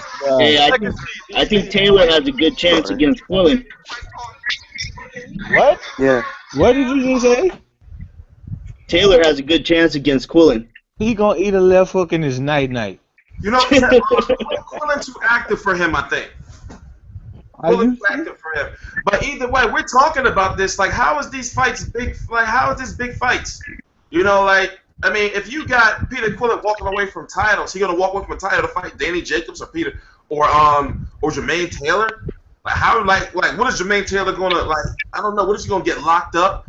for his case and break out of prison just to build controversy for the fight? Like, how can they sell this fight? Where is Peter Quillen's $1.4 million going to come from? Danny They're Jacobs. not building these fighters. They're not making them get their own fan base. These fighters are quiet. Like, where is his 1.4 going to come from? Al Haymon can give him that out his pocket. Like we all want to know where this money comes from. But you understand the damn center in New York is going to be packed for the New York versus New York fight. Yep, that's right. Jacobs versus Quillen is what's next. If that's not what's next, then you're right. That 1.4 coming straight out of Al pocket. But overall, you got to think ratings ain't going to be high for that shit. Fans don't know. Peter Quillen was already having trouble himself. Remember, Peter Quillen is an undercard fighter. He's been an undercard fighter on Hopkins undercards. Yep, and Danny Jacobs, he's just getting back to being fully active. These people, man, maybe I'm thinking like as a promoter, and I'm thinking about the math. Like, okay, all right. Well, for one, they're not going to sell out the Barclays, but they're going to come. I got a good point for you. And then you have to think about like the ratings, and it's like, well, wait a minute. How are they going to profit giving Peter Quillen 1.4? So that means Danny Jacobs is the champion. How much is Danny Jacobs going to get? You know what's going to help? The fact that people going to think this could be Golovkin's next opponent. Let's see what the competition he got. More people and Quillen get knockouts too. And Quillen put you in the ass. Well then we can say that we can see Danny Garcia versus Timothy Bradley if GGG and Quillen can be made. I mean, that's what the casual fan know. We know that shit is a far cry. It might not be made. But then again, GGG ain't top rank. He's just HBO. We see. But either way, that's like Al Haymon don't fuck with HBO. Period. We'll see. Stupid, man. HBO's the shit right now. They putting on some good shows, HBO, right now, man.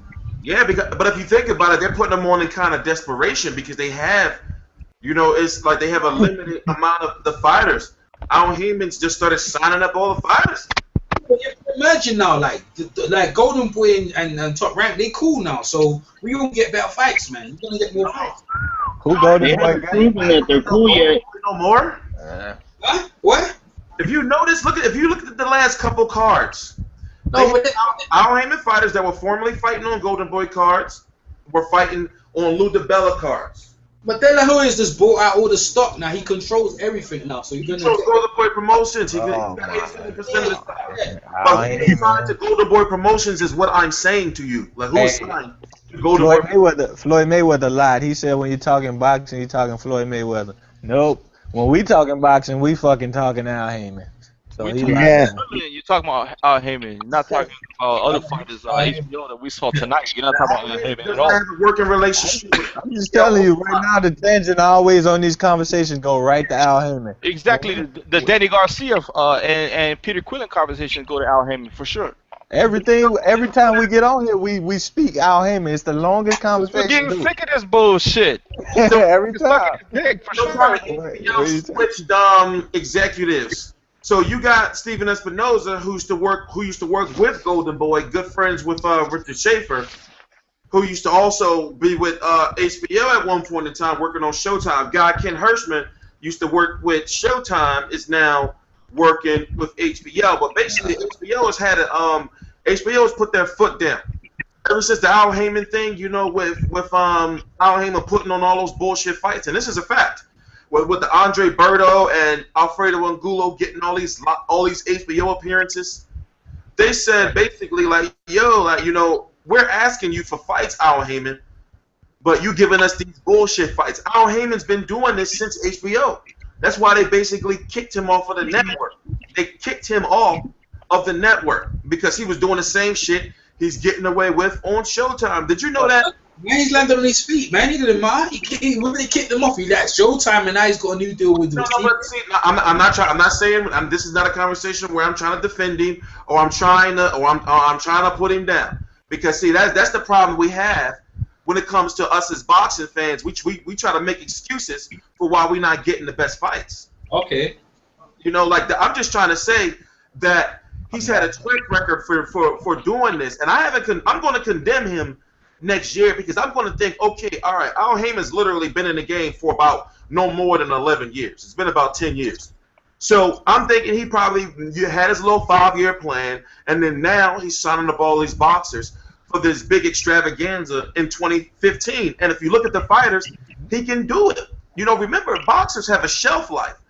Boxers only last for a certain period of time, so he's not going to sit on these big money fights forever. He's going to try to get him out of the way before they like.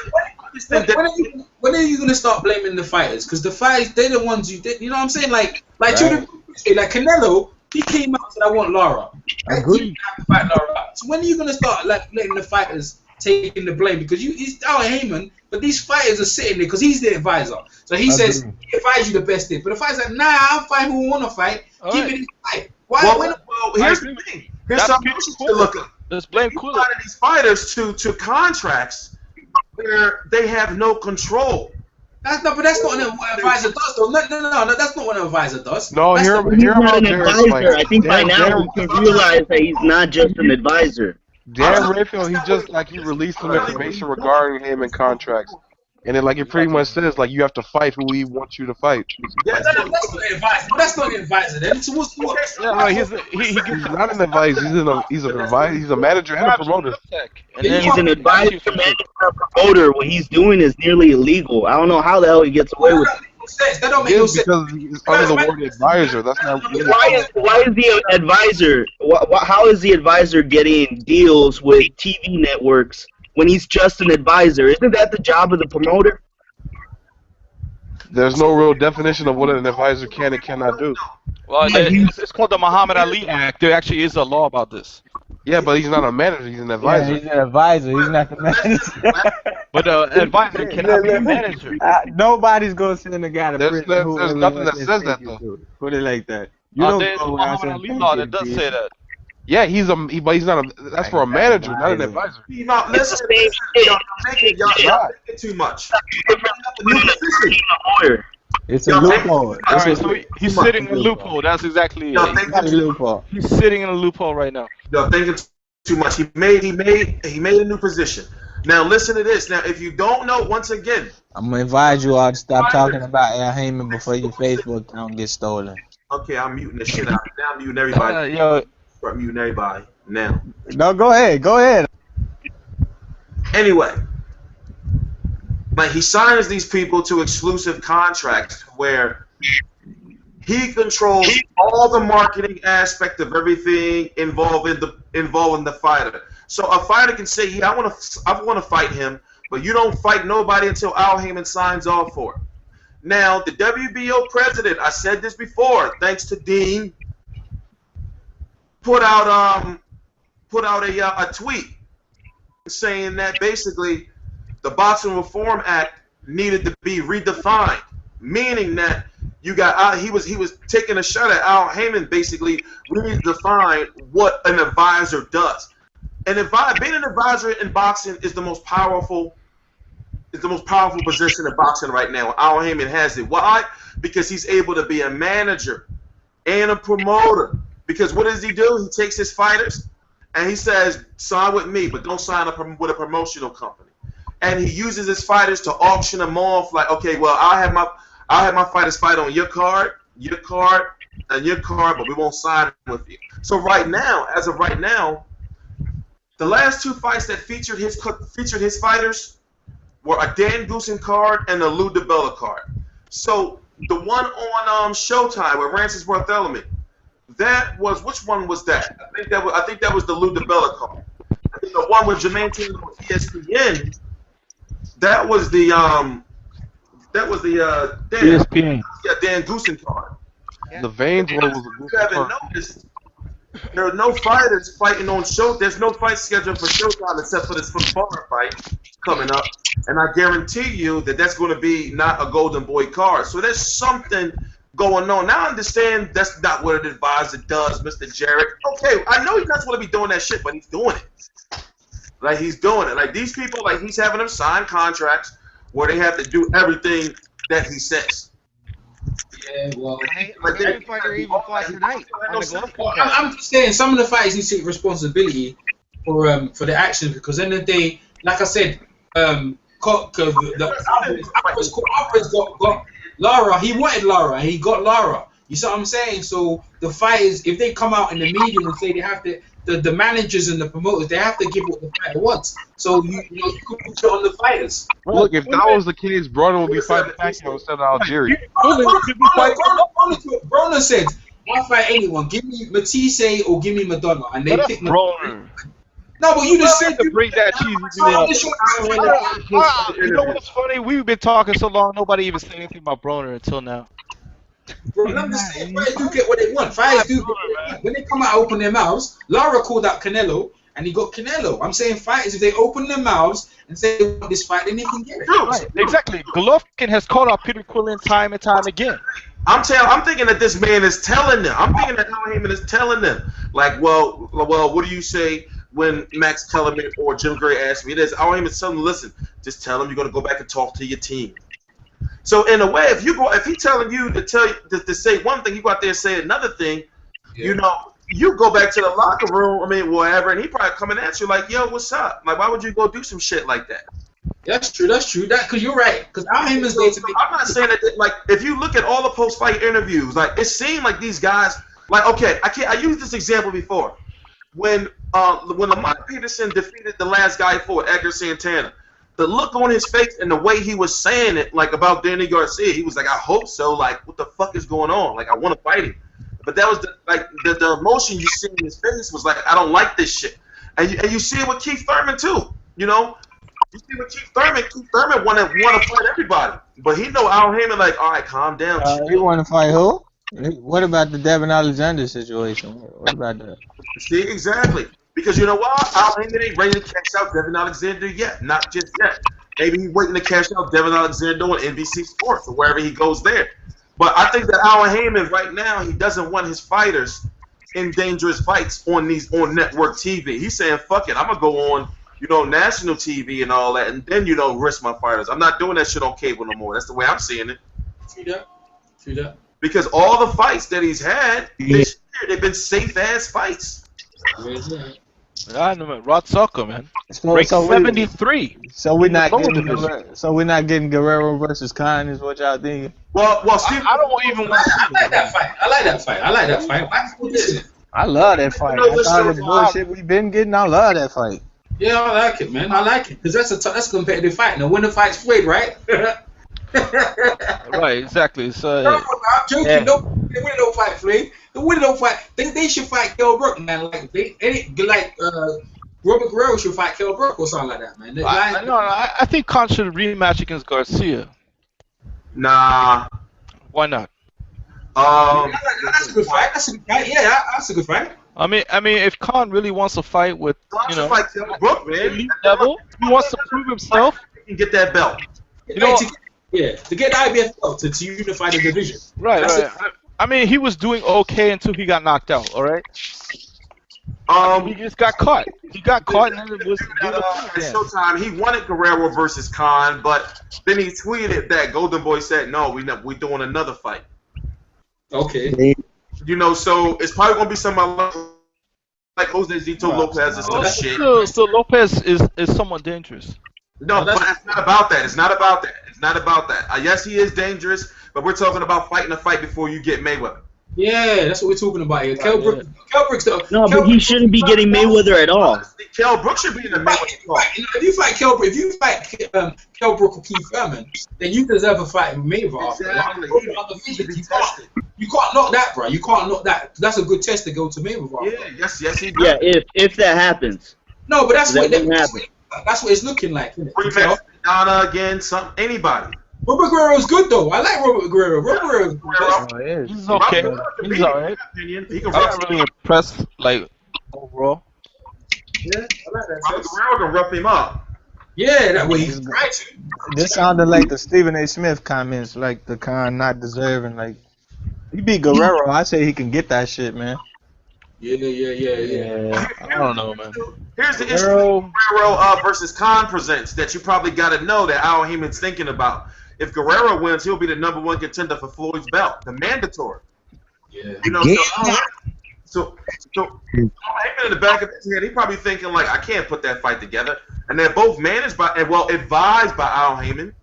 Advised, that word, So that's going to be, you know, like you're setting up a potential failure in a rematch of Robert Guerrero versus Floyd Mayweather.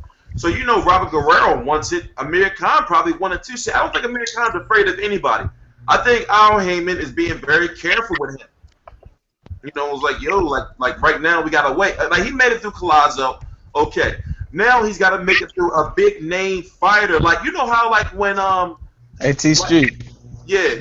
When did he join? Let's go back and when he first got knocked out. When did he join Al Haymon? What was his first fight with Al Haymon? He got knocked out a long time. I think it was Julio Diaz. Okay. So who did he fight right after he got knocked out? What you say? Who did he fight right after he got knocked out? When Garcia knocked him out. Yeah, who did he fight right after that? Molina. He fought a guy with no power, right? Yeah. It might be Khan not wanting to fight guys with no power because he was doing it before he was with Al Haymon. True. So. Well, because he got knocked out before. That's why. In the interview, saying that how he was training Amir Khan basically to not get knocked out. Then once he left him, he started getting knocked out. But Amir Khan is very aware, you know, of the issues with his chin. Yeah. Which is one of the reasons why his style, it used to be exciting, but now lately it's kind of like that run. It's not. I'm not gonna say it's running, but it's evasive, and it's not. Hey, did he get knocked out or did he get knocked down? Because he got knocked out against Prescott. But he got knocked down against Danny Garcia. So his chin ain't that bad, bro. His chin ain't that bad. He got rightfully stopped. Prescott ended him. He get critically stunned though. He just don't like. See, here's what happens with Amir Khan. We always see it. Like he gets hurt, and then you see his eyes go, then his legs. You know, right? There's a chicken dance. Yeah, you see it in him. You know, so it's not that, you know, he got heart and he got a chin to stand up and get up, but he be falling all over the place. Like his legs never get back grounded. It happened a little bit with Julio Diaz too. He never gets back grounded again. Yeah.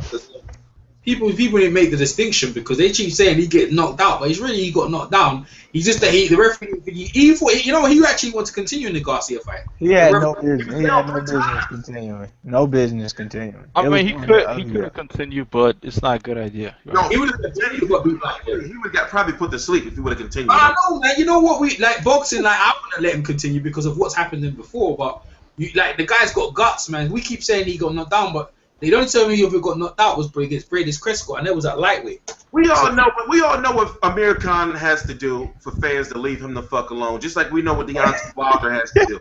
Amir Khan knows. Imagine going right in Deontay Wilder. I don't understand, yeah. No, listen, I'm in the